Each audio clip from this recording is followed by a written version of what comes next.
Davide Orler, 1959, il ritratto di Maria Grazia, un quadro 77 x 63, un quadro direi quasi di derivazione intimista, che ricorda un po' lo stile ottocentesco e romantico. È un quadro all'apparenza semplice, ma che racchiude in sé grandissime emozioni, le emozioni tipiche che ci sono nei quadri di questo periodo in cui Orler va a dipingere il ritratto di Maria Grazia. Abbiamo detto un quadro del 59, viene dopo quel periodo in cui Orler ricerca una sua cifra pittorica, un quadro che simboleggia questo ritrovare la pace interiore.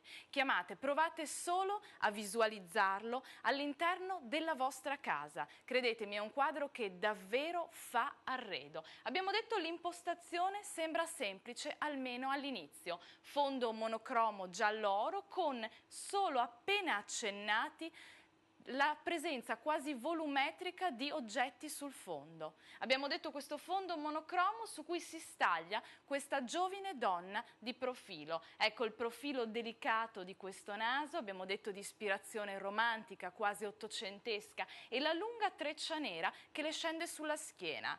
C'è un però di questa capigliatura, l'incipiente canizie, ad indicare forse una canizie interiore più che esteriore. Particolarissimo poi l'utilizzo del panneggio della veste, questo rosso, la luminosità sembra quasi provenire dall'interno della figura più che dall'esterno. Giovane donna abbiamo detto che è intenta a ricamare. Ricama cosa? Ricama un velo, è quasi una sorta di rimando al velo di Maya, a tutto ciò che è nascosto, e la ritrae come una sorta di novella Penelope. Ecco, espressione attenta, occhio fisso, pupilla attenta sul suo ricamo, profonda concentrazione. È un quadro dalle grandi emozioni, un quadro molto intimista, un quadro che vedrai bene in un salotto piuttosto che in un ambiente racchiuso, raccolto, domestico. È un quadro che noi oggi vi presentiamo a 5.000 euro. Vi ripeto, olio su carta, Davide Orler, 1959, 77 x 63. Un quadro profondo, un quadro spirituale, a 5.000 euro. Provate solo a chiamare, provate solo a figurarvelo nel salotto di casa vostra. È un quadro che rimanda alla pace interiore, a quella pittura un pochino romantica, oserei dire, a quella fase che viene dopo quei corpi esasperati degli anni bui dal 52 al 58. Un dipinto profondo, davvero un'occasione unica. Altro quadro del periodo di ritrovata serenità spirituale di Davide Orler, Nonna e nipote, un quadro del 1960, un quadro dalle dimensioni contenute, 59 x 45. Ancora una volta un quadro intimista, un quadro che, credetemi, rappresenta un investimento all'interno della vastissima produzione di Davide Orler. Oltre mezzo secolo di attività, più di 5.000 opere. Questo è il periodo intimista, senza dubbio il periodo più tenero, il periodo più dolce, in cui Orler ritrova pace spirituale. Allora, questo quadro innanzitutto troneggia la figura di questa nonna, ripresa dall'alto verso il basso, che tiene in braccio il nipote. Ecco, il contrasto tra i colori cupi dell'abito e del fazzoletto che ha in testa la nonna, che si confrontano con i colori quasi irreali della capigliatura fulva del nipote, appena accennato il roseo delle sue guance, mentre invece totale assenza di tale particolare cromatico in quello che è il volto della nonna, dove invece vediamo delle rughe profonde, con pennellate incisive, oserei dire quasi materiche. Ecco proprio lo scontro di due generazioni, due visi completamente diversi, due colori completamente diversi. Ecco, direi che è un quadro, mi soffermerei proprio su questo quadro perché rappresenta questo senso di famiglia, quasi un abbraccio avvolgente. Vedete come la nonna è protesa verso il nipote e vedete anche la giovinezza del ragazzo data dal modo in cui stringe il cucchiaio, una stretta forte, una stretta vigorosa. È un quadro semplice, è vero, ma è un quadro profondamente intimista. È un quadro che, credetemi, è un investimento.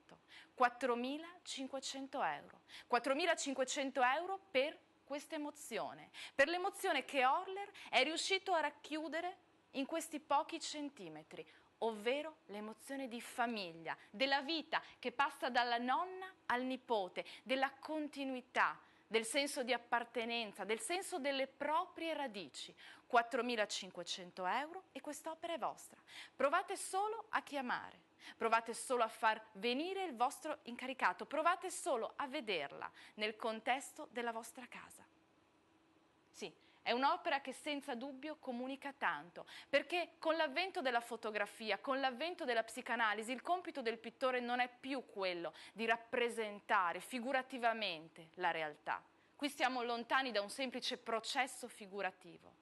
Qui siamo quasi in un processo astratto, pur essendo un quadro figurativo. Risulta essere un quadro astratto per le emozioni che vi sono poste all'interno. Non stiamo parlando solo di olio su tela, stiamo parlando di emozioni, stiamo parlando di senso di famiglia. Nonna e nipote, Davide Horler, 1960. A Chioggia, sempre Davide Horler, 1961, 100 per 63. Guardiamolo un attimo, guardiamolo solo un attimo e lasciamoci trasportare dalle emozioni di questo quadro.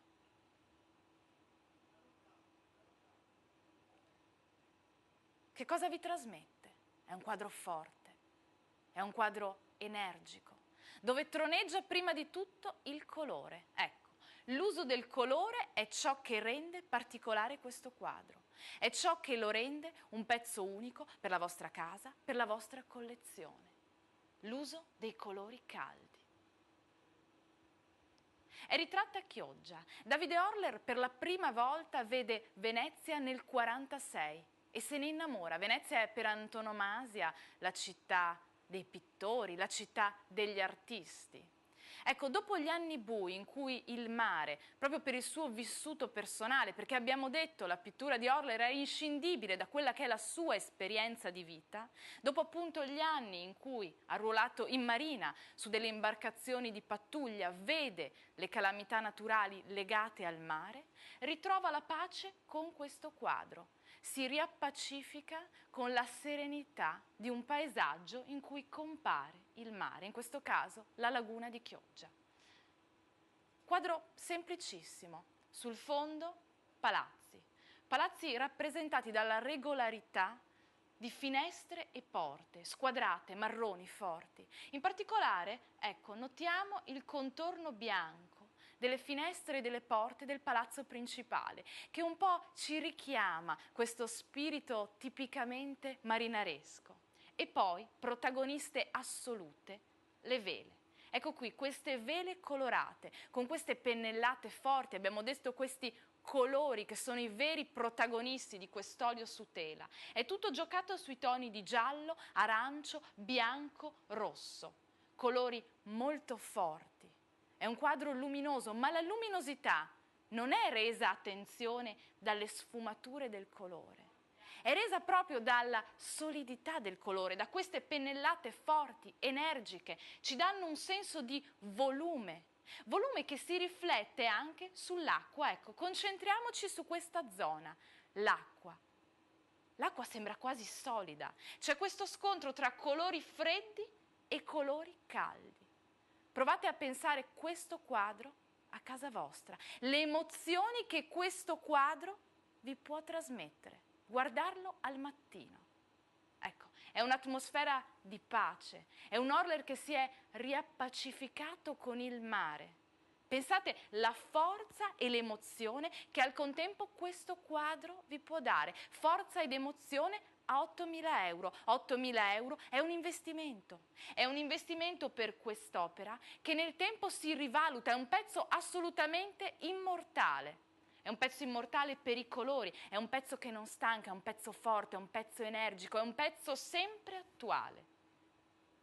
Ecco, noterei poi il particolare, il quadro è come fosse diviso in due. Abbiamo questa prima parte superiore, tipicamente figurativa, i palazzi, le vele, le barche, e abbiamo poi questa parte sotto, la parte delle emozioni, la parte che veramente coinvolge voi che state guardando il quadro. Perché vedete queste pennellate? Non sono delle immagini perfettamente riflesse, non siamo davanti ad una fotografia, siamo davanti alla trasmissione di un'emozione, sono delle pennellate di colori freddi e caldi mescolati insieme, quasi delle linee informi. Ci stiamo quasi avvicinando all'astrattismo. Ecco, questo è Davide Orler. Opera che vi ricordo a soli 8.000 euro, la portate a casa, per 8.000 euro vivete questa emozione, ma potete viverla sempre, perché quest'opera diventa vostra, le emozioni che voi stessi racchiudete dentro quest'opera diventano vostre. E sono le emozioni di Orler, ma sono anche le emozioni che voi riuscite a riflettere in questo paesaggio. Che cosa vi ispira? Forza, serenità, pace.